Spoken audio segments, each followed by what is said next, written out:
박은정의 빌드업 함정의 본전도 못 찾은 최상목 한덕수 이완규. 한덕수가 대선 관리를 잘할 수 있을까요? 본인이 욕심내고 있는데요. 그럼 영상 보시죠.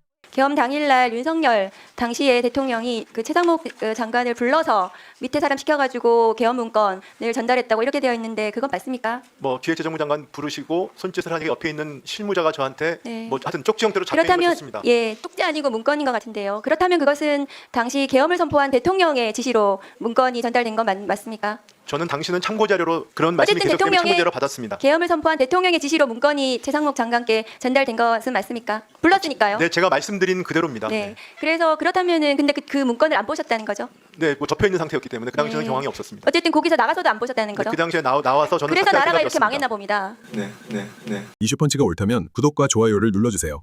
대통령이 장관한테 문건을 줬는데 그 문건을 안 받대요. 그래서 대통령이 탄핵이 되고 장관한테 뭘 지시를 했는데도 장관이 대통령의 그 지시를 무시하는 거네요. 그리고 본인은 국채도 사시고요. 그리고 이 권한대행의 문제가 지금 뭐 탄핵 소추가 돼서 4가지 사유로 소추가 됐는데 이 모두가 다 심각하고요.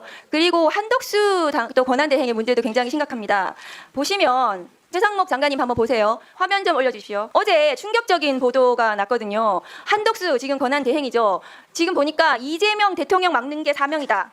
이재명 전 더불어민주당 대표 대선 승리 상황이 우려된다. 이렇게 표명을 했다고 해요. 한덕수 총리가 본인의 불출마 기사를 보고 사실이 아니라면서 이렇게 발언을 했다고 보도가 났습니다. 이 단독 보도는 아마 사실이니까 보도를 했겠죠. 그런데 이런 사람이 대통령 선거를 지금 관리한다고 합니다. 대행을 해보셨으니까 아실 것 같은데 맞습니까? 관리하는 게 맞습니까? 뭐 제가 판단에 위치 않고 저 보도는 아마 사실이 아닐 거로 생각합니다. 사실이 아닌지 사실인지 모르겠지만 이런 말 했으면 이 사람 선거 관리하면 안 되는 거거든요. 이런 사람이 지금 헌법재판관을 또 지명을 해가지고 대통령 다니면서 저기서 앉아있는 이완규 법제처장을 본인이 지명해놓고 오늘 또 보니까 헌법재판소에 지명이 아니랍니다. 발표만 했지. 이완규 법제처장 인사검증 뭐 자료 내고 했다고 하는데 지금 알려드립니다. 지명 아니라고 합니다. 잘 아세요.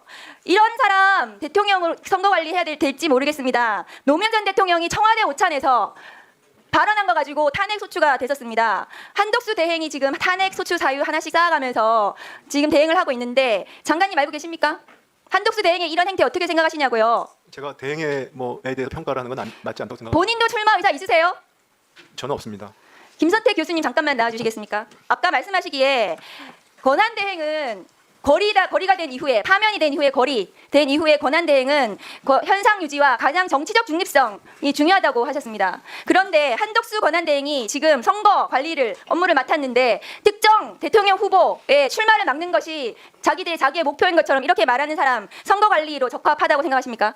네, 대통령이 고려된 이후의 정부는 과도적인 관리 내각에 불과합니다.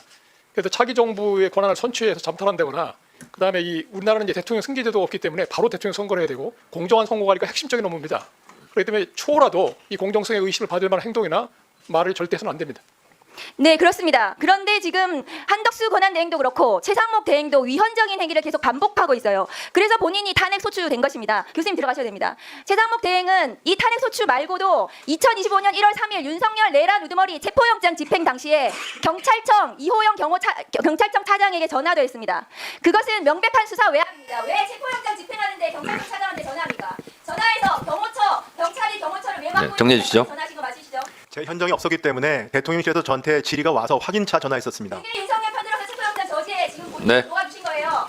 수고하셨습니다. 신승남 검찰총장은 지방검찰청에 있는 검사에게 내사 네. 사실이 외부에 알려지지 않도록 하라고 네, 정리해 주세요. 권한으로 이제 자, 박은정 의원님 정리해 주세요. 본인의 탄핵 소추 사유는 이 4가지 말고도 경찰청 차장에게 전화 그 부분도 추가가 돼야 됩니다. 이상입니다. 박은정을 응원한다면 구독과 좋아요 부탁드립니다.